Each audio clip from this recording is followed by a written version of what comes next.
Good evening mga kalapatids, yun na nga mga kalapatids, malakas na ang ulan dito sa amin, dito sa Baliwag mga kalapatids. So yun yung mga warriors natin, nababasa mga kalapatids. At dito pa, yung mga breeder natin. Tapos yun So yun nga, malakas yung ulan mga kalapatids.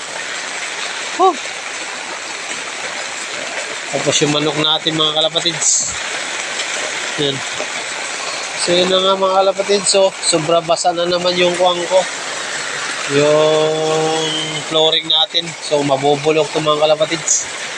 Yun So yung gabi nga ngayon, anong oras na mga kalapatids? Mag-alas 9 na yata ito mga kalapatids. Yun Yun. Yung mga warriors natin, natutulog na sila. Dahil nga maulan nga. So yun. Buksan pa natin mga kalapatids. Kalapatids, nagpaluplay muna tayong umaga na ito mga kalapatids. So yun ang 4 na warriors natin. So yun, para makakuha sila mga kalapatids. Malapit ang training ng BBC. So binabatak natin sila mga kalapatids. Yan mga kalapatids. 4 na yan. So yung 4 na yan, 3 months pa lang yan yung dalawa niya mga kalapatids. Nasa na yun sila. Nawala na sila mga kalapatids. Kung nasa na sila. Lumayo. Ayun lang sila mga kalapatids. Yun. Tatlo na lang sila.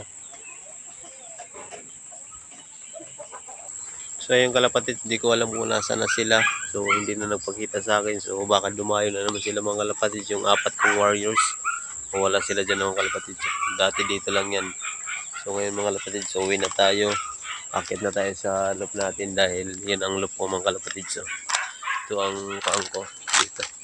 So wala na yung warriors natin. Dumayo mga kalapatids. So yun. So mga kalapatids, so wala. Hindi ko alam kung saan nagpunta sila. So yung mga kalapatids, so hanggang dito na muna siya. Good morning sa inyong lahat. Sa happy flying mga kalapatids. So babush.